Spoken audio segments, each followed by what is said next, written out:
হুম। সংযুক্ত হয়েছে জীবন যুক্তি জিজ্ঞাসা নিয়ে আমাদের এই পথ চল। আজকে আমরা কথা বলবো নগর পরিকল্পনা নিয়ে। এই বিষয়ে বিস্তারিত কথা বলার জন্য আমাদের সঙ্গে উপস্থিত হয়েছে doctor Adil Mohammad Khan, president, BIP. Doctor Adil Mohammad Khan, আপনাকে স্বাগত। আপনাকেও ধন্যবাদ আমাকে যুক্ত করার জন্য। ডক্টর আদিল মোহাম্মদ খান, আপনার কাছে প্রথমেই আমাদের যে জানতে চাওয়া, যে আমরা জানি বাংলাদেশে অনেক বড় সমস্যার মধ্যে অপরিকল্পিত নগর একটি অন্যতম সমস্যা। বিশেষ করে আমরা জানি যে বাংলাদেশের রাজধানী ঢাকা অপরিকল্পিত শহরের তালিকা শীর্ষের দিকে অবস্থান করছে বলে আমরা সুযোগগুলোতে দেখি।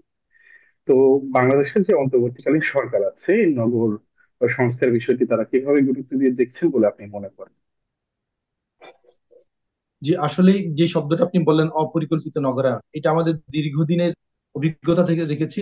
ঢাকা শহরটা বড় হচ্ছে এবং অপরিকল্পিত ভাবেই বড় হচ্ছে, এবং এই কারণেই ঢাকা বাসযোগ্যতা সবচেয়ে নিচের দিকে আছে। এবং শুধু ঢাকা না, বাংলাদেশের অন্য জেলা শহরগুলোতে যদি যাই তাহলে কিন্তু দেখা যাবে যে একই বাস্তবতা। সেটা বড় শহর চট্টগ্রামে যান, একসময় অত্যন্ত বাসযোগ্য শহর ছিল চট্টগ্রাম, সেটা কালের আবর্তে ধ্বংস হয়েছে।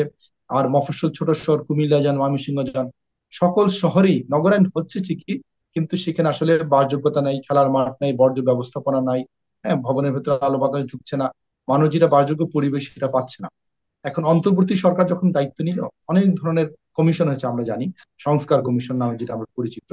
আমরা খেয়াল করলে দেখবো সেই সংস্কার কমিশনে পরিকল্পনা নিয়ে কোনো কমিশন নাই, কিংবা পরিবেশ নিয়ে কমিশন নাই, এবং পরিকল্পনা এবং পরিবেশ দুটোই খুবই ঘনিষ্ঠভাবে একে অপরের সাথে সংযুক্ত। তাহলে পরিকল্পিত উন্নয়ন এবং আমরা যদি পরিবেশ সুরক্ষা, টেকসই উন্নয়ন যদি আমরা চিন্তা করি, তাহলে এই বিষয়টা মোটা দাগে উপেক্ষিত। যে কমিশনগুলো হয়েছে সেগুলো ইকোনমিক্স এর বিষয়গুলো অনেক ডিল করেছে, কিন্তু আমাদের পরিকল্পনা নিয়ে কাজ হয়নি। শুধু ঢাকা বা নগরায়ণ না, সারা বাংলাদেশকে কিভাবে আমরা সুষম পরিকল্পনার মাধ্যমে আনতে পারি, নগরের পরিকল্পনা, গ্রামীণ পরিকল্পনা, এবং সেগুলো খুবই গুরুত্বপূর্ণ। এখন বর্তমানে আপনি অনেক গ্রামে দেখতে দেখবেন যে সেখানেও শিল্পায়ন হচ্ছে অপরিকল্পিত ভাবে, গ্রামের কৃষি জমি ভরাট করে হচ্ছে, সেই কারণে আশেপাশের মানুষজন বিপর্যস্ত। সেই জন্য সারা বাংলাদেশকে পরিকল্পনায় আনার জন্য অবশ্যই নগরায়ন এবং সারা বাংলাদেশের সুষম পরিকল্পনা, এই বিষয়টা গুরুত্ব সাথে দেখা উচিত ছিল। এবং এই জন্য একটা কমিশন করা বা এটাকে আমরা মেইন স্ট্রিমে নিয়ে আসা, সেটা যে পরিমাণ গুরুত্ব থাকার কথা ছিল সেই গুরুত্বটা আমরা এখনো দেখছি না। জি, সেটি আমাদেরও একটি প্রশ্ন এই অন্তর্বর্তীকালীন সরকারের কাছে, যে আমরা ওই এ ধরনের কোনো উদ্যোগ তাদের মধ্যে দেখছি। আমরা একটু দ্বিতীয় প্রশ্নতে যাবো। আমরা জানি যে বিদ্যমান গ্যাপের কারণে একটি আবাসন ব্যবসা মন্দা নেমে এসেছে। তো সরকার কি ড্যাব উদ্যোগে কোনো সংস্কার নিয়েছে এই বিষয়ে? আপনি কি মনে করেন, কিংবা আপনি কি এ ধরনের কোনো উদ্যোগ প্রথম যে দেখছেন? কথাটা আপনি বললেন, ড্যাপের কারণে আবাসন ব্যবসায় মন্দা, বিষয়টা কিন্তু এরকম না। কেননা আবাসন ব্যবসা কিন্তু অর্থনীতির সাথে সম্পর্কিত। যখন আপনি জানেন যে বাংলাদেশের অর্থনীতির যে বর্তমান গতিটা, এখন অনেক কারণে অর্থনৈতিক গতির একটু শ্লথ আছে, এবং অর্থনৈতিক গতি যখন শ্লথ থাকে তখন স্বভাবতই তখন মানুষ নতুন নির্মাণ কাজে উৎসাহিত হয় না। কিন্তু আবাসন ব্যবসায় যে মন্দা, এইটা আসলে একটা মিথ্যে একটা প্রচারণা যে আবাসন ব্যবসায় মন্দা। ব্যক্তি উদ্যোগে যার অতি প্রয়োজন আছে তিনি আবাসন বা বাড়ি বানাচ্ছেন, এবং সেইটার পরিসংখ্যান যদি আপনি রাজুকের যে বিভিন্ন আপনার বছর ভিত্তিক যদি পরিসংখ্যান দেখেন, দেখবেন যে অতীতে প্রতি বছর যে ধরনের আবাসন হতো সেটাও এখন সাম্প্রতিক সময়ে সেখানে 70-80 ভাগ ভবন নির্মাণ ঠিকই হচ্ছে। তাহলে আবাসন ব্যবসায় মন্দা, এটা হচ্ছে একটা বাণিজ্যিক প্রচারণা। সেই প্রচারণার মূল উদ্দেশ্য হচ্ছে ঢাকার ডিটেল এরিয়া প্ল্যান 20 শতাংশ পরিকল্পনাকে টার্গেট করে তৈরি করা। এবং অনেক ক্ষেত্রে আবাসন ব্যবসায়ী যারা, তারা কি করেন, এমন একটা প্রচারণা চালান যে এখন যে ডিটেল এরিয়া প্ল্যান আছে সেটাকে অচিরে সংশোধন করা হবে, আপনারা যারা বাড়ি নির্মাণ করতে চান তারা একটু জি। ধৈর্য ধরেন, আমরা কি করছি, আমরা সরকারের কাছ থেকে আপনার বাড়িতে যে নির্মাণের যে যে অনুমোদনের ক্ষেত্রে বেশি উচ্চতার ভবন বানানোর জন্য আমরা ফার বানানো, যেটা বলে ফ্লোর এরিয়া রেশিও, একটা ভবনের প্লটের আয়তনের বিপরীতে আপনি কি পরিমাণ ভবনের উচ্চতা এবং আয়তন তৈরি করতে পারবেন, সেটা আমরা বাড়ানোর জন্য উদ্যোগ নিচ্ছি, আপনারা অপেক্ষা করেন। এই ধরনের উদ্যোগ কিন্তু বারবার দিচ্ছে। আমাদের কাছে অনেকে জিজ্ঞেস করে পার বাড়ছে কিনা, আমি তো অনুমোদন পার বাড়লে আমি একটু পরে নিবো। এই যে একটা নেগেটিভ বার্তাটা আছে, সেই বার্তার মধ্যেও কিন্তু যাদের অতি প্রয়োজনীয় দরকার আছে তারা কিন্তু ভবন বানাচ্ছেন। আর ভবন বানানোর সাথে আবাসন ব্যবসা সম্পর্ক নাই, কারণ আবাসন ব্যবসা যারা রিয়েল এস্টেট, তারা পুরো নগরের খুবই অল্প, সে না 5 ভাগেরও কম ভাগ ভবন তারা বানান, অধিকাংশই বানান ব্যক্তি উদ্যোগে বা কয়েকজন কালেকটিভলি বানান। তাহলে তারা কিন্তু সেই আবাসন ব্যবসার জন্য বসে নাই।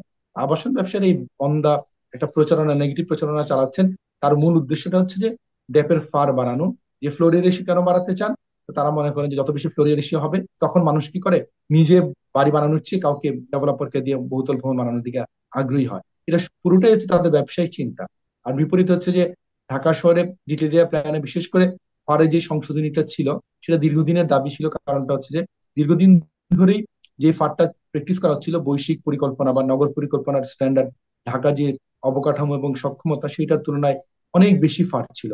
এই কারণেই সেটাকে কিছুটা সংশোধন করা হয়েছে। এটা এমন না যে আইডিয়াল বা আদর্শ নগরী তৈরি করতে গেলে নগর পরিকল্পনা যে ধরনের ফ্লোর এরিয়া রেশিও থাকা দরকার, এবারে ডেপে সেটা পুরোপুরি অ্যাচিভও করা যায়নি, কিন্তু এটা একটা মানে এই পথে হাঁটা হয়েছে।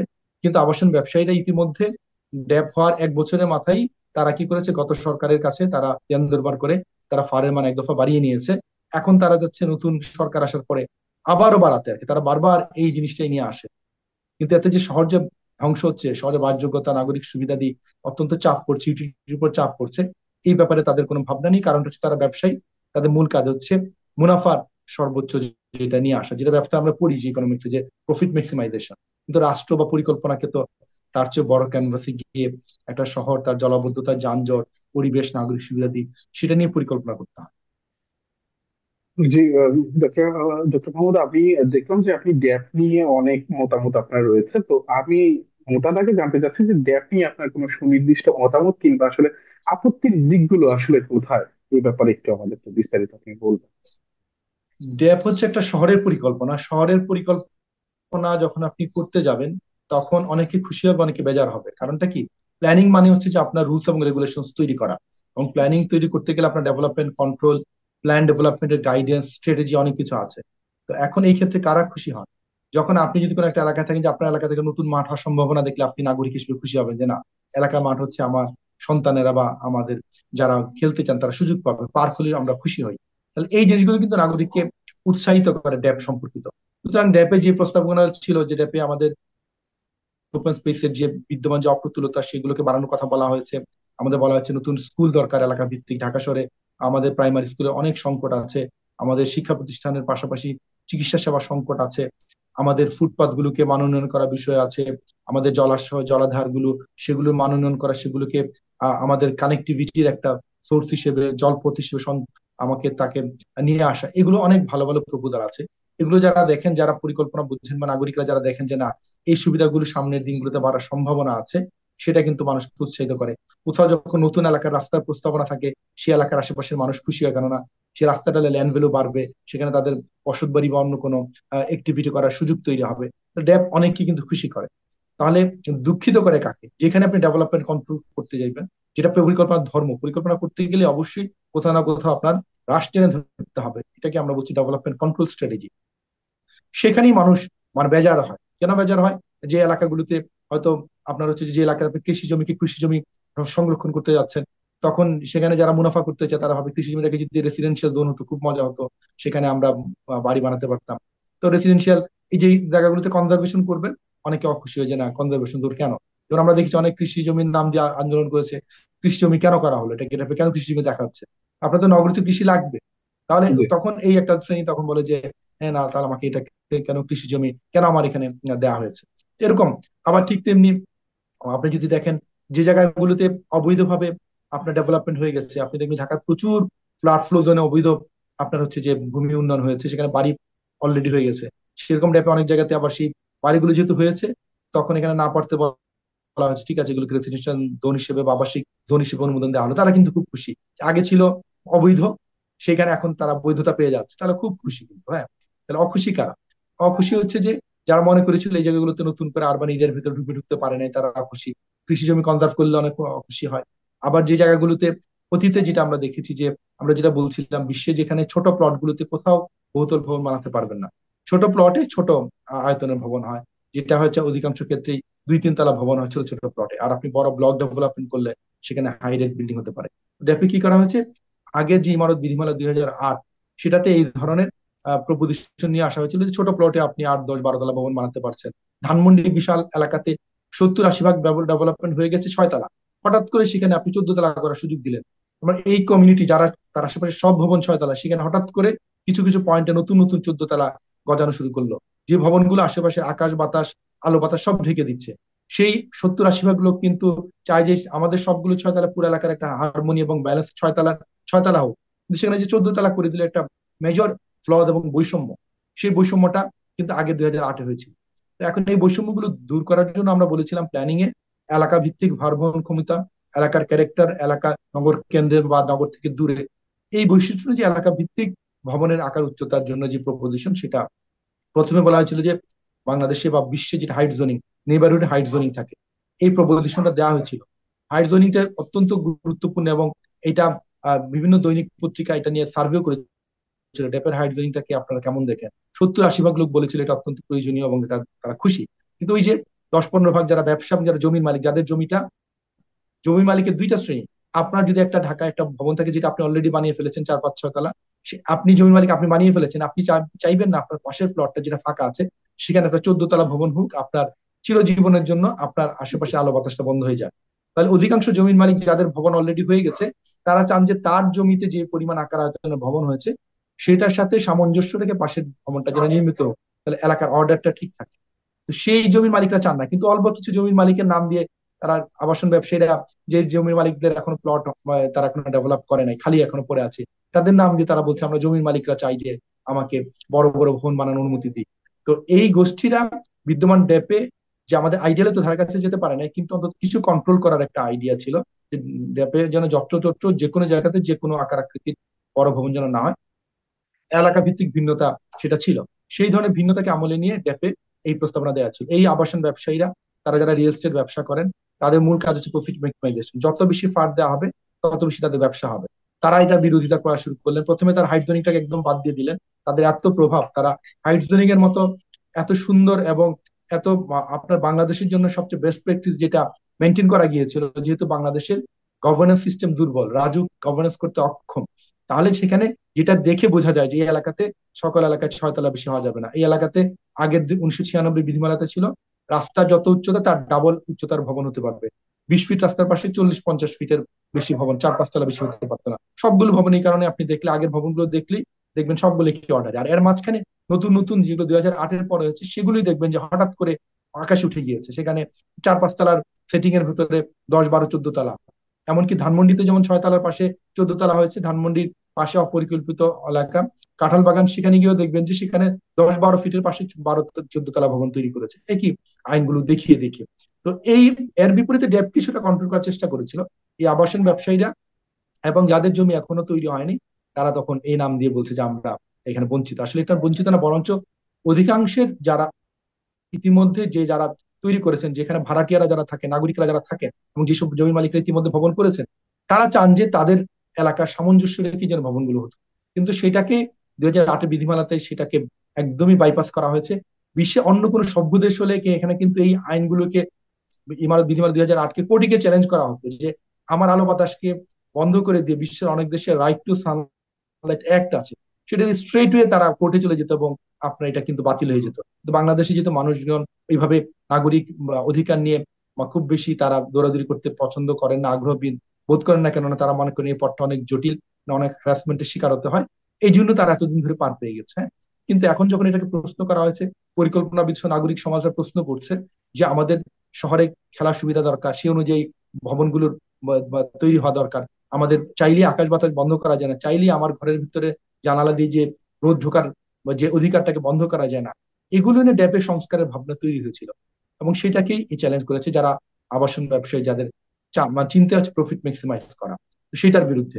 তবে ড্যাপ তো নিশ্চয়ই যে কোনো পরিকল্পনা দলিল, তার নিশ্চয়ই ভালো মন্দ আছে। মন্দ দিকগুলো আমরা সবসময় বলেছি, ড্যাপে বিশেষ করে মাত্রাতিরিক্ত মিক্সড ইউজের যে বা আমার যে ধরনের প্রপোজিশন আছে, বিশেষ করে একই ভবনের জন্য আপনার যে বিল্ডিং আপনি আবাসিক হিসেবে থাকতেন সেখানে যেন রাসায়নিক গোদাম না থাকে, সেখানে এমন কোনো যেন বাণিজ্য না হয়, অনেক মানুষ আসবে, আপনার আবাসনের যেই কোয়ালিটিটা সেটা নষ্ট হবে, এটার বিরুদ্ধে কিন্তু আমরা দাঁড়িয়েছি। আমরা বলছি ড্যাপের মিশ্র কিছু সীমিত লেভেলে কৃষি জমিতে দেওয়া হয়েছিল, এগুলো যেন না দেওয়া হয়, কিন্তু আমরা ড্যাপে বলেছি এগুলো সংস্কার দরকার। তো মোটা দাগে আবাসন ব্যবসায়ীরা ড্যাপকে টার্গেট করেছে। তাদের যে আপনার এই যে ভবনের আকার আয়তন তাদের ইচ্ছে মতো বাড়ানোর যে আগে চর্চাটা তারা করতে পারছিল, সেটাকে রাশ টেনে ধরা, এটা আমি বলবো না আইডিয়াল কোথাও যাওয়ার সুযোগ হয়েছে, রাশ টেনে ধরার যে প্রবণতা, সেটাকেই তারা টার্গেট করেছে। এবং বিস্ময়কর বিষয় হচ্ছে যে আপনার হচ্ছে আবাসন ব্যবসায়ীরা, তারা সবসময় কি করে, আওয়ামী লীগ সরকারকে বলেছিল জনগণের বিরুদ্ধে দিয়ে এইভাবে তারা পলিটিসাইজ করার চেষ্টা করেছিল। আবার এইবার এবং তারাই বলতো যে মানে আমাদের বিগত আওয়ামী লীগ সরকারে তারা বারবার চায়, মানে এই ধরনের মানুষজন, এই ধরনের ব্যবসায়ী সম্প্রদায় যারা ব্যবসার জন্য তারা সকল রাজনৈতিক দলের সাথে মানে তাদের নীতি বিসর্জন দিয়ে তারা সেভাবে দলীয় ভাবে অন্ধভাবে বিভিন্ন ধরনের কথাবার্তা বলেন। তারা, আমরা বিস্ময়ে বিস্মিত হই তারা কিভাবে বর্তমান এই যে গণ অভ্যুত্থানের পরে সরকারের কাছে গিয়ে তারা এই ধরনের, আপনার হচ্ছে যেই যুক্তির কোনো গ্রাউন্ড নেই সেই যুক্তি নিয়ে তারা যেতে পারলেন। এবং মানে যদি ড্যাপের যৌক্তিক সংস্কার হতো যেগুলো আসলেই দরকার, যেগুলো দেশের শহরের বাসযোগ্যতার সাথে সম্পর্কিত, সেটা নিয়ে কথা নেই, বরঞ্চ কথা হচ্ছে যে ফার বাড়াতে হবে, ইমারত বিধিমালা সংশোধন করতে হবে, 2008-এর বিধিমালাতে ফেরত যেতে হবে, যেটা ব্যবসায়ীদের গোষ্ঠীময় কয়েকটা শ্রেণীর দাবি, সেটা নিয়ে তারা গিয়েছেন। এটা নিয়ে আমরা অবাক হচ্ছে, বেশি অবাক হয়েছি আমাদের রাষ্ট্রযন্ত্র গণঅভ্যুত্থানের সরকার এটাকে প্যাট্রন করে, এটাকে উৎসাহ দেখিয়ে তারা কি করেছে, যাবতীয় সংস্কারের জন্য ঝাঁপিয়ে পড়েছে। এবং আমরা এই জায়গাটাতে আমরা সবচেয়ে দুঃখ পেয়েছি যে গণঅভ্যুত্থানের সরকার রাষ্ট্রে যেটা ভালো হয় সেটাতে তারা যেভাবে আয়োজন করতো, পরিকল্পনাবিদদের সাথে বসার দরকার ছিল যে আমরা শহরটাকে বাণিজ্য করতে চাই, কেন পারছি না, তাহলে সামনে কি কোথায় যেতে হবে, এই ধরনের কোনো আলাপ নাই, বরঞ্চ আবাসন ব্যবসায়ীদের সাথে যোগ সাজস করে একটা শ্রেণী সেখানে, মন্ত্রণালয় গৃহায়ন এবং গণপূর্ত মন্ত্রণালয়ের একটা আশকারা আছে, রাজুকের আশকারা আছে, তারা মিলে গৃহায়ন ব্যবসায়ীদের সাথে যোগ সাজস করে এবং পরিকল্পনাবিদদেরকে বাইপাস করে দিয়ে সচিবালয়ে মিটিং করে বসে বসে, সেখানে পরিকল্পনাবিদ নাই, ইনস্টিটিউট অফ প্ল্যানার্স এর প্রতিনিধি নাই, আবার তারা রিয়েল এস্টেটকে তারা নিয়ে এসেছে বেসরকারি ভাবে ইনফরমালি এঙ্গেজ করে তারা এগুলো করছে। এটা হচ্ছে আসলে জুলাই গণঅভ্যুত্থানের সাথে রাষ্ট্রের মানুষের যে অধিকার আছে বাসযোগ্য শহরে, বাসযোগ্য শহরে নাগরিক সুবিধা পাওয়া, তার সাথে স্রেফ একটা প্রতারণা এবং তামাশা। তা আমরা দীর্ঘদিন ধরেই পরিকল্পনাবিদ দ্বারা শুধু নাগরিকদের সম্পৃক্ত করে আমরা এই আন্দোলনটা করছি, যেন সরকার এবং রাষ্ট্র শুধু ড্যাপ না, বাংলাদেশের যে কোনো পরিকল্পনা, এমনকি আপনি কোনো একটা এলাকাতে ইটভাটা করবেন, আশেপাশে মানুষের সাথে তো তার কনসালটেশন নাই, যে কোনো ধরনের যে কোনো জায়গায়, যেটাকে আমরা নাম দিয়ে অপরিকল্পিত নগরায়ণ, বিষয়টা অপরিকল্পিত না, বিষয়টা হচ্ছে ধ্বংসাত্মক অ্যাক্টিভিটি যেটার বিরুদ্ধে রাষ্ট্র দাঁড়াচ্ছে না।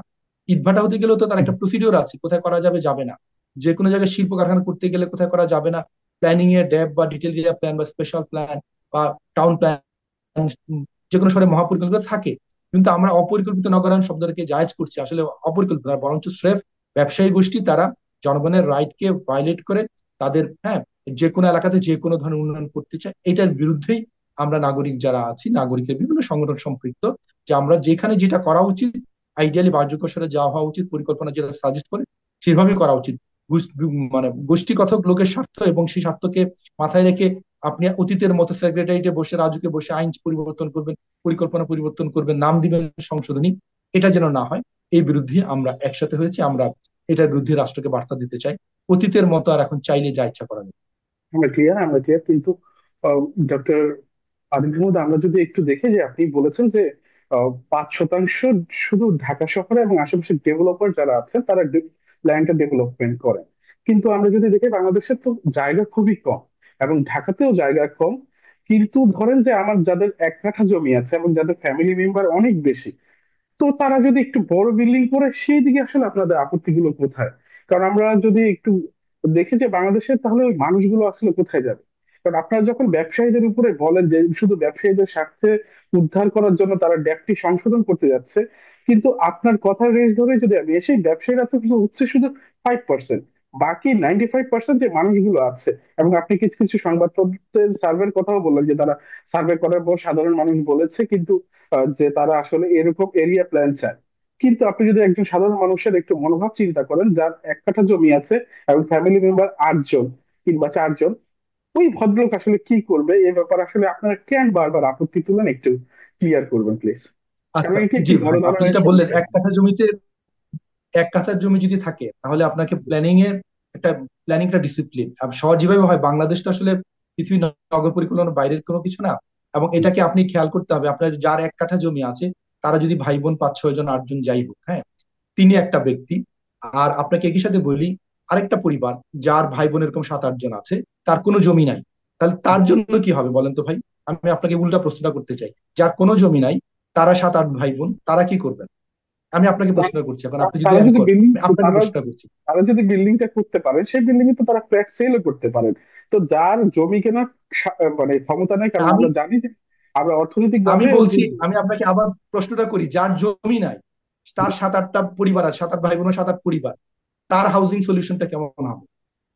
আপনি কি কারণ মনে রাষ্ট্রকে করেন? ব্যবস্থা করতে হবে, রাষ্ট্রকে ব্যবস্থা অবশ্যই করতে রাষ্ট্র হবে। আমি রাষ্ট্রকে আপনাকে উত্তরটা ব্যবস্থা আমি করতে আপনাকে এটাই দিচ্ছি, উত্তরটা আমি জি আপনাকে দিচ্ছি, মানে পেশাজীবী প্ল্যানার হিসেবে। দ্যাট মিনস জি হচ্ছে রাষ্ট্রের কাছে কারো 1 কাঠা জমি, কারো 3 কাঠা, কারো 20 বিঘা, কারো 3 একর জমি ইম্পর্টেন্ট। প্ল্যানিং এর দৃষ্টিকোণ থেকে আপনাকে দেখতে হবে রাষ্ট্রের হাউজিং সলিউশনটা দেখতে হবে। যার 1 কাঠা জমি আছে বা কার 5 কাঠা, কার 3 কাঠা, কার শূন্যটা, কারোরই মানে, তাহলে দেখতে হবে আপনার এই হাউজিং প্ল্যানে 1 কাঠা জমিগুলো কিনে কিভাবে প্ল্যান করা যায়, যেটা শহরের অর্ডারটাকে ঠিক রাখে। কারো যদি ফর এক্সাম্পল 1 কাঠা জমিতে যদি চারটাই 4 তালা বানাতে পারেন, তাহলে আপনি 4 2 গুণে 8, আপনি যদি ছোট ছোট ইউনিট করতে পারেন, আমি বলছি। বা যদি না পারেন, যদি 1 কাঠা জমি যদি প্ল্যানিং পারমিট করে যেখানে আপনি 4 তালা করতে পারলেন, আপনি যদি 8 তালা করতে চান, তাহলে 8 তালা দিচ্ছে না প্ল্যানিং, তাহলে 4 তালা করলে 4 জন থাকতে পারবেন আর 4 জন ভাড়া থাকবে। আর যাই যে ফ্যামিলির 8 জনই মানে তার কোনো জমি নেই, তাহলে তো 8 জনই তো ভাড়া থাকবে। তার মানে জি প্ল্যানিং এর কাছে, রাষ্ট্রের কাছে, তার মানে কেউ ভাড়া থাকে, কেউ ওন করে। ঠিক আছে, এইটা কিভাবে ডিস্ট্রিবিউশন হবে, এইটার সাথে প্ল্যানিং এ 1 কাঠা জমিতে 8 তালা ভবন করতে দিতে হবে, এইভাবে কিন্তু প্ল্যানিং হয় না। বুঝতে পারছেন? এভাবে প্ল্যানিং হয় না যে 1 কাঠা জমি আছে মানে তাকে 8 ভাই বোন 8 তালা করে করতে আপনি অ্যালাউ করবেন। প্ল্যানিংটা হচ্ছে আরো বড় ক্যানভাসের বিষয়। এখানে যিনি কিন্তু সেটা ভাড়াটিয়া, যিনি 1.4, জমির আমি যদি মালিক। 1.4 1.5, এইটাও তো আসলে যার এক কাঠা জমি আছে সে যদি 1.5 দিয়েও দেখে সে না দুই ওয়ান তলাও পয়েন্ট করতে না ওয়ান পারছে না পয়েন্ট ফোর কিন্তু 1.5 ব্যবহার করতে পারছে কি পাচ্ছে না, এইটা কিন্তু আপনার 1 কাঠা জমি তার এক এক ফ্যামিলি হলে পারবে। তাহলে কি আপনি একই জায়গাতে আইন করবেন যার এক দুই দুই সন্তান, তার জন্য একটা আইন, আবার পাশে যদি সন্তানের রেশিও দিয়ে কি প্ল্যানিংটা হবে কিনা? ঠিক আছে, এইভাবে তো প্ল্যানিং হয় না পৃথিবীর করা। যেহেতু প্ল্যানিংটা বড় ক্যানভাস, এই ক্যানভাসে আপনি যদি বলেন 1.5 হয়, 2 হয় কি হয় না, সেটা এলাকার বৈশিষ্ট্য, তার নাগরিক সুবিধা, অনেক বড় ক্যানভাস। এটা জি সন্তানের সংখ্যা দিয়ে প্ল্যানিং হয় না, বুঝতে পারছেন? এটাকে আপনাকে দেখতে হবে প্ল্যানিং, রাষ্ট্র এইভাবেই প্ল্যানিং তৈরি হয়েছে। রাষ্ট্র প্ল্যানটা এইভাবেই হয় যে প্ল্যানিং এ সে এলাকার নাগরিক সুবিধা দিই, সে এলাকার ইউটিলিটি লাইন, রাস্তার উইড, খেলার মাঠ কয়টা আছে, পার্ক কয়টা আছে, সেখানে জনঘনত্ব কেমন হবে। ছোট রাস্তায় আপনি নয় ভবন করে ফেলেন, সেই রাস্তা থেকে যখন বড় রাস্তায় মিলিত হবে, যে বড় রাস্তাটা সেই ক্যাপাসিটি আছে কিনা, অনেক বড় ক্যানভাস। সেই জন্য যারা বলছে আমার 5 সন্তান না 3 সন্তান, এভাবে দিতে প্ল্যানিংটা হবে না। এক নাম্বার, কেননা যার প্লট আছে তিনিও তো একটা ভাগ্যবান, তার একটা প্লট আছে। ঢাকা শহরে তো 80 ভাগ লোক তো তার কোনো জমি নাই, সুতরাং তো তার তো ওই প্লটের চিন্তা দিতে হবে না। তার মানে প্ল্যানিংটা হবে তো সামগ্রিকতার সাথে। দ্যাট মিনস হচ্ছে অধিকাংশ মানুষই হচ্ছে দেখা যাচ্ছে ভাড়া থাকছে, তার মানে সে এলাকার পরিবেশটা, সে যখন বের হবেন, অফিসে যাবেন, স্কুলে যাবেন, তার পরিবেশ ঠিক থাকবে কিনা, তার বাচ্চার স্কুলে যেতে পারবে কিনা, ওই বড় ক্যানভাস ধরেই হবে। এটা আপনার ওই যে শুধুমাত্র সন্তানের সংখ্যা দিয়ে প্ল্যানিং হলে, তাহলে আমরা প্ল্যানিংটা এমন ভাবে করতে পারি, প্ল্যানিং এর রেশিও বা ফারের রেশিও বা উচ্চতা হবে যার পরিবারের যতজন সন্তান আছে সেই সন্তানের মানে সন্তানের সাথে তার ফ্লো রাইট হবে। আমি কিন্তু যদি শুধু যদি সন্তানের এভাবে কথা আপনি আপনি বলেন বলে সন্তানের সঙ্গে, এভাবে জি যে প্ল্যানিং, কোথাও প্ল্যানিংটা হয় না, আমি এটা বোঝানোর জন্য বলেছি। তার মানে জি প্ল্যানিংটা প্ল্যানিং এর মতো হতে হবে কোন এলাকাতে। এবং দেখেন, আমি জাস্ট উদাহরণ দিয়ে বলি, প্ল্যানিং এর যেই মৌলিক মানে যেই স্ট্র্যাটেজিটা, সেটা হচ্ছে যে প্ল্যান করতে গেলে ছোট প্লট আর বড় প্লটের পার্থক্য বুঝতে হবে। ছোট প্লট হলে বাংলাদেশে যেটা হতো, বাংলাদেশ কিভাবে চলেছে, বাংলাদেশে আপনার অধিকাংশ প্লট ছোট প্লট। আমাদের যে 1996 যে বিধিমালা, সেই বিধিমালা অনুযায়ী রাস্তার উচ্চতা ডাবল করা যেত। সেখানে দেখা যেত যে, যেটা মানে বিস্ময়কর একটা সাম্য ছিল বাংলাদেশে অতীতে, 2008-এর আগে, যে বাংলাদেশে বড় প্লট গুলশান, মনানী, ধানমন্ডি, আর ছোট প্লট গুলো ধরেন আপনি কাঁঠাল বাগান, উদাহরণ দিয়ে পাশাপাশি গুলশান ধানমন্ডির পাশে কাঁঠাল বাগান, ভূতের গলি, এখানে অধিকাংশ রাস্তা 10 ফিট, 15 ফিট, 20 ফিটের রাস্তা খুব কম। সেখানে দেখা যেত কাঁঠাল বাগানে মানুষ 4-5 তালা ভ্রমণ করতে পারছে, ওই বিল্ডিং এর রাস্তার উচ্চতা ডাবল। আর ধানমন্ডি এত বড় বড় রাস্তা, কিন্তু এগুলো হচ্ছে ছোট প্লট প্ল্যানিং এর স্টেজে। তাহলে সেই প্লটে হাইট জোনিং ছিল, 6 তালা বেশি করা যাবে। তাহলে প্ল্যান্ড এরিয়া ধানমন্ডিতে 6 তালা করতে পারছেন, আনপ্ল্যান্ড এরিয়া কাঁঠাল বাগানে 4-5 তালা করতে পারছেন। অদ্ভুত এক সাম্য ছিল। এবং প্লট ভিত্তিক উন্নয়নে এইটাই স্ট্র্যাটেজি। আপনি ছোট প্লটে 10-12 তালা করার রাইট পৃথিবীর কোথাও কোনো প্ল্যানিং এ দেয় না। বুঝতে পারছেন? আপনি করতে গেলে ব্লক, 1 একর জায়গা নেবেন, ব্লক করেন, হাই রাইজ ডেভেলপমেন্ট করেন, হাই রাইজের সংজ্ঞা আছে কোথায় কি, সেভাবে করে করে ব্লক ডেভেলপমেন্ট একরকম হবে। ছোট প্লটে, এটা ধানমন্ডিও কাঁঠাল বাগানও ছোট প্লটে আপনাকে বেশি করতে দেওয়া হচ্ছিল। এই সাম্য থেকে রাষ্ট্রকে আমরা দূরে নিয়ে এসেছিলাম 2008-এর মাধ্যমে। নিয়ে এসে পুরো এই ক্যাওটিক একটা এনভায়রনমেন্ট তৈরি করলাম। আর এখন মনে হচ্ছে যে আপনি কাঁঠাল বাগানে এখন মানুষ 10-12 তালা করতে চায়, 10 ফিট রাস্তা। আপনি উদাহরণ দিয়ে আমি আপনাকে বলি, আপনি যদি 10 ফিট রাস্তার পাশে একটা 10 তালা ভবন করেন, আপনি সেই 10 তালা 9 তালাতে থাকেন, বুঝতে পারছেন? আপনি বা জি আমি, আমরা থাকি। সেই 10 ফিটের 9 তালায় যখন আমি থাকি, আমার সন্তান নিয়ে থাকে, তখন আগুন লাগলো, আগুন লাগলে ফায়ার সার্ভিসের গাড়ি 10 ফিটের রাস্তা দিয়ে ঢুকতে পারবে না। আর যদি ঢুকলে ফায়ার সার্ভিসের যে ক্রেন এবং তার যে ল্যাডার, সেটা ঘোরানোর জন্য টার্নিং রেডিয়াস নাই। তাহলে কি হবে, 10 ফিটের রাস্তায় 9 তালায় যখন আমি আপনি আমাদের পরিবার নিয়ে থাকবো, আগুন লাগলে আমার যদি একটা মাত্র সিঁড়ি দিয়ে যদি আমি নামতে যাই, সেই নামতে গিয়ে দেখা যাবে সেই সিঁড়িতে যদি আগুনটা স্প্রেড করে, আপনাকে আমাকে চেয়ে চেয়ে আমার পরিবারের মৃত্যু এবং নিজের মৃত্যু দেখা ছাড়া কোনো উপায় থাকবে না। কারণটা হচ্ছে আপনি সেই জায়গাতে এই হাইটের বিল্ডিং করেছেন যেখানে ফায়ার সার্ভিস পৌঁছার কোনো সুযোগ নাই। প্ল্যানিং কিন্তু ওই ক্যানভাস থেকে আপনাকে দেখতে হবে, সেফটি সিকিউরিটি সবকিছু। আপনি আবেগের আদিশয্যে বলতেই পারেন 10 ফিট রাস্তার পাশে আমি 10 তলা ভবন করবো, এভাবে রাষ্ট্র চলে না, রাষ্ট্র ব্যবস্থা চলে না। এই কারণেই ঢাকা শহর ইতিমধ্যে কলাপস করেছে। ঢাকা শহরে সপ্তাহে 7 দিনের মধ্যে 6 দিনই তীব্র ট্রাফিক জ্যাম পুরো শহরে থাকে, জলাবদ্ধ থাকে। এইটা হচ্ছে এটার ফসল, বুঝতে পারছেন? এইটাকে আমরা যদি অ্যাড্রেস করলে, মানে এইবারের ড্যাপে অন্তত ফারের যে প্রস্তাবনায় যে এটাকে এমন ভাবে অ্যাড্রেস করা হয়েছে যে ঢাকা পরিশুদ্ধ হয়ে যাবে এমন না, কিন্তু এদিকে জার্নিটা শুরু করতে হবে।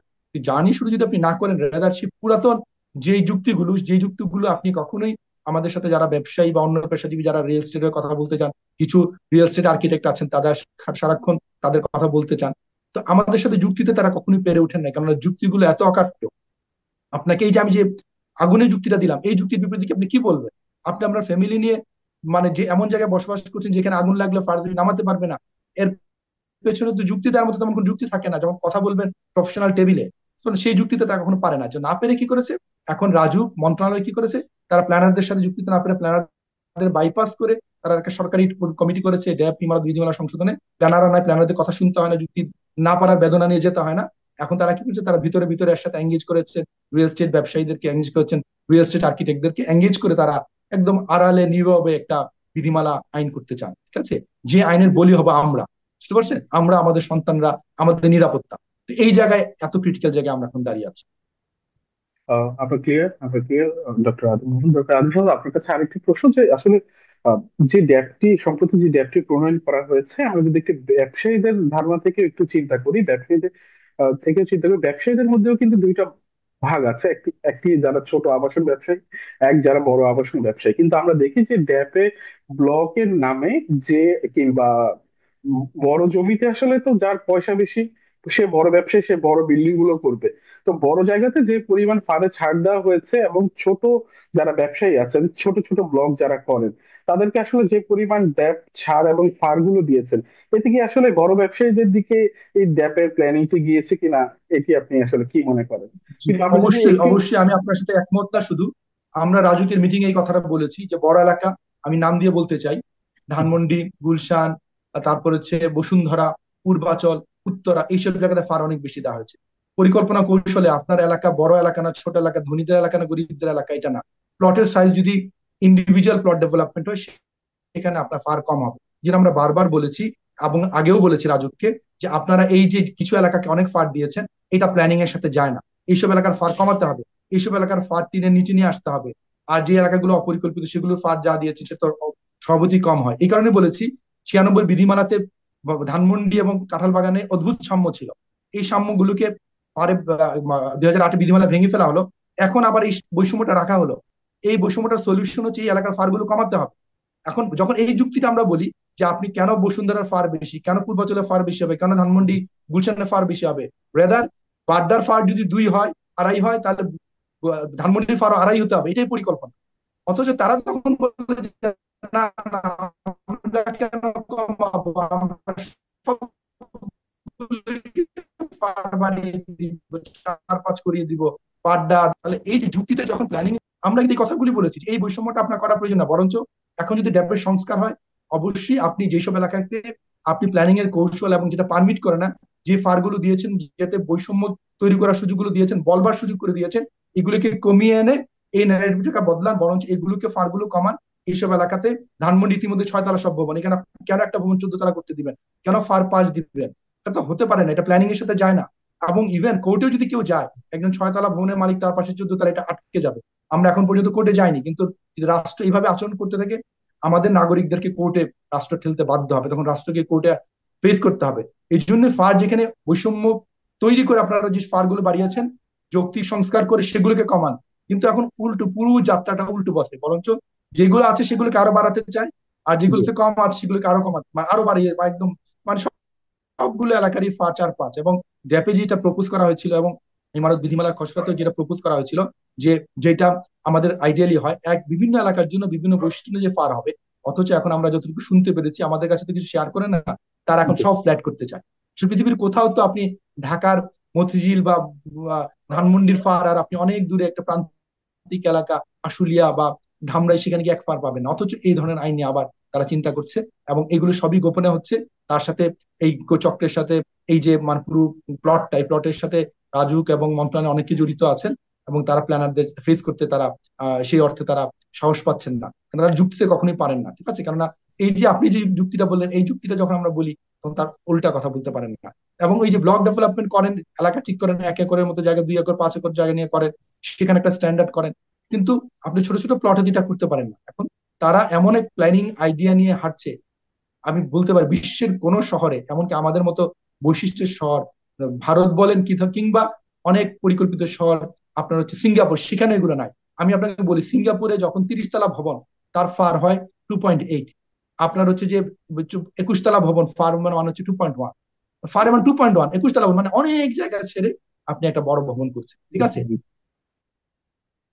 টু ফারকে বলা হয় নাকি কম ফার, কিন্তু আপনি বিষয়টা তো সেটা না। বিষয়টা হচ্ছে যে আপনি আশেপাশে ওপেন স্পেস সব মিলে ডেন্সিটি এবং তার প্ল্যানিংটা হয়। কিন্তু আমাদের দেশে এই বেসরকারি আবাসন ব্যবসায়ীরা, তার সাথে রিয়েল এস্টেট আর্কিটেক্টরা এমন একটা নেগেটিভ একটা মেসেজ দিয়েছে যেটার কোনো যৌক্তিকতা নাই। হ্যাঁ, তার অসারতা আছে, কিন্তু যেটা তখন এখন যুক্তিতে না পেরে তারা মন্ত্রণালয় উপদেষ্টাদের ম্যানেজ করে একটা অদ্ভুত একটা বিষয় নিয়ে আসছেন।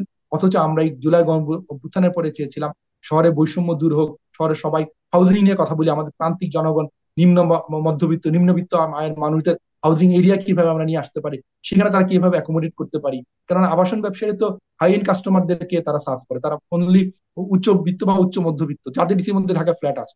আমার নিম্নবিত্তের আবাসন নিয়ে সেখানে আমি কিভাবে ড্যাপে কোন এলাকা থেকে দেখাতে পারি, সেখানে কিভাবে আবাসন ব্যবসায়ীরা নিম্নবিত্তদের হাউজিং এ তারা ডেভেলপমেন্ট করবেন এবং তাদের ব্যবসা করবেন, এই আলাপগুলো হওয়া দরকার। বুঝতে পারছেন, এই আলাপগুলো না হয়, যে আলাপগুলো হচ্ছে সেটা শহরের বাসযোগ্যতার সাথে সম্পর্কতা নাই, শুধুমাত্র ব্যবসার ক্ষেত্রে আমি বলি, ধানমন্ডি এলাকা উদাহরণটা বারবার আসলো। ধানমন্ডিতে যে অধিকাংশ ভবন এখনো যেগুলো আছে, এগুলো 6 তলা ভবন, সেগুলো অধিকাংশই আপনার ডেভেলপাররা করেছে, তখনও ব্যবসা হয়েছে। ব্যবসা কিন্তু প্ল্যানিং এর যে রুলস এর সাথে আপনাকে ব্যবসাকে মানিয়ে নিতে হবে। এখন 14 সেখানে ব্যবসা হচ্ছে, তার মানে যখন 6 তলা ছিল তখনও ব্যবসায়ীর ব্যবসা করে গেছে। তাহলে এই যে অদ্ভুত কথা, ব্যবসা নষ্ট হচ্ছে, আর পরিকল্পনার সাথে তো ব্যবসাকে অ্যাকোমোডেট করতে হবে, অ্যাডজাস্টমেন্ট করতেই হবে। মেট্রো রেল হওয়াতে অনেক নিচের গাদাগাদি করা বাসে যারা চড়তেন তারা তো মেট্রো রেলের উপরে উঠে যান। তাহলে এখন তো ওই এখন আপনি তো মেট্রোল বন্ধ করতে পারবেন না যে বাসের যাত্রীরা কেন গাদাগাদি করে মানে যাবে না, আপনাকে তো মেট্রোলে রাখতে হবে, বাস ব্যবসায়ীকে অ্যাকোমোডেট করতে হবে আমার উন্নত মানসম্মত বাস। এটা যে হচ্ছে আমরা ব্যবসার সাথে প্ল্যানিং এর ধর্ম, আপনি আমরা বিষয়টি উল্টাটাকে রিলেট করতে পারবেন। জি, আমরা বিষয়টি ক্লিয়ার। আমরা একদম অনুষ্ঠানের শেষ পর্যায়ে, এবং আমরা আপনার একটি বিশেষ মন্তব্য জানতে চাই যে আগামী ঢাকা নিয়ে আপনার বিস্তর মূল্যায়নটি একটু আমাদের সাথে শেয়ার করবেন, যে আসলে আপনি কিভাবে ঢাকাকে দেখতে চান। দেখেন, ঢাকা এমন জায়গায় চলে এসেছে, ঢাকার বাসযোগ্যতা তো এটা মুখে বলি বোঝায় না, কিন্তু এয়ার কোয়ালিটি যেটা সাংঘাতিক ভাবে, মানে আমরা রিডিং এ দেখছি প্রায় প্রতিদিন আমরা খারাপের দিক দিয়ে প্রথমের দিকে আছি। তাই এরকম একটা জি। শহরকে চাইলে তিলোত্তমা করা সম্ভব না, কিন্তু অন্তত আমরা মিনিমাম যেন চলাফেরা করতে পারি, জলাবদ্ধতা যেন কমাতে পারি, সেই জন্য মানে কেন্দ্রীয় এলাকাতে অনেক কিছু করার সুযোগ নেই, কিন্তু তারপরে আমাদের ডেভেলপমেন্ট কন্ট্রোলটা সীমিত লেভেল করতে হবে, শুরু করতে হবে কেন্দ্রীয় এলাকাতে। আর নগর তো এক্সপ্যান্ড হচ্ছে, আমাদের যেটা সমস্যা হচ্ছে এক্সপ্যান্ডেড এলাকাও কেন্দ্রীয় এলাকার মতোই খারাপ ভাবে গড়ে উঠছে।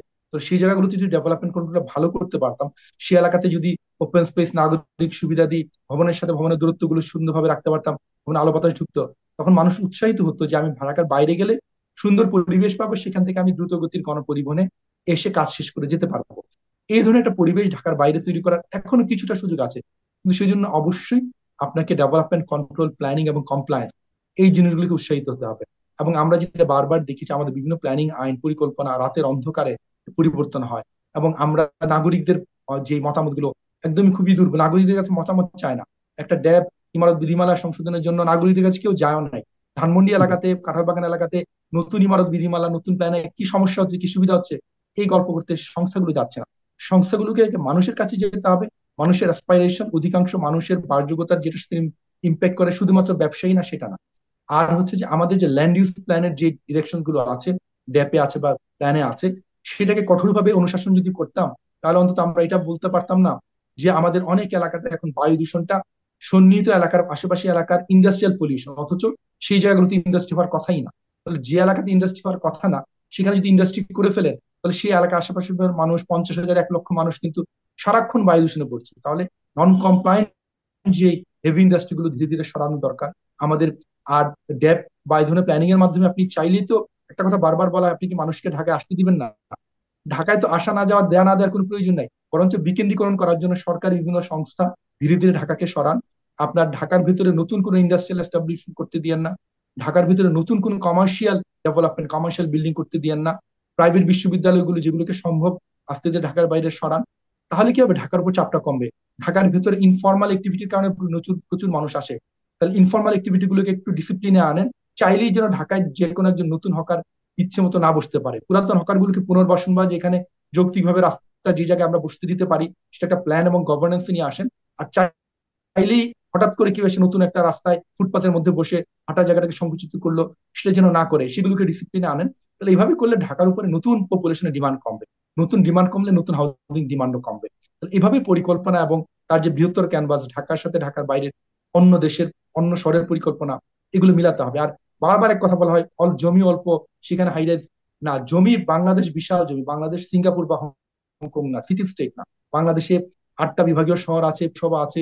সেসব জায়গাগুলোতে ডেভেলপমেন্টটা ছড়িয়ে দেন।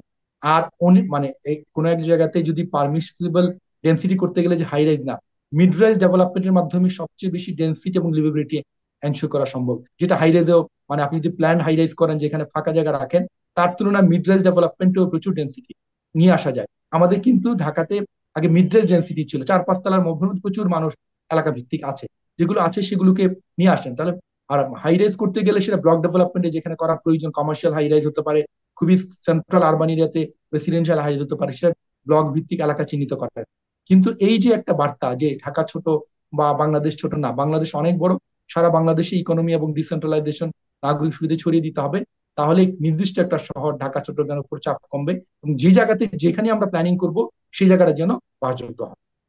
ক্লিয়ার। ডক্টর আদিল মোহাম্মদ, আপনার এই দামি সময় আমাদেরকে দেওয়ার জন্য আন্তরিকভাবে ধন্যবাদ জানাচ্ছি। যে আপনাকে এবং সংযুক্তকে ধন্যবাদ। সবাই ভালো জি, থাকবেন। দর্শকদেরও সালাম এবং শুভেচ্ছা। আসসালামু আলাইকুম। ইনশাআল্লাহ। প্রিয় দর্শক, আমরা জানি যে এই যে ক্ষত বিক্ষত করা হয়েছে ঢাকাকে, এই ঢাকা জানিটা কতটুকু পুনরুদ্ধার করা সম্ভব সে আমরা বিদায় নিচ্ছি। আপনারা ভালো থাকবেন, সুস্থ থাকবেন, সংযুক্ত থাকবেন। ধন্যবাদ।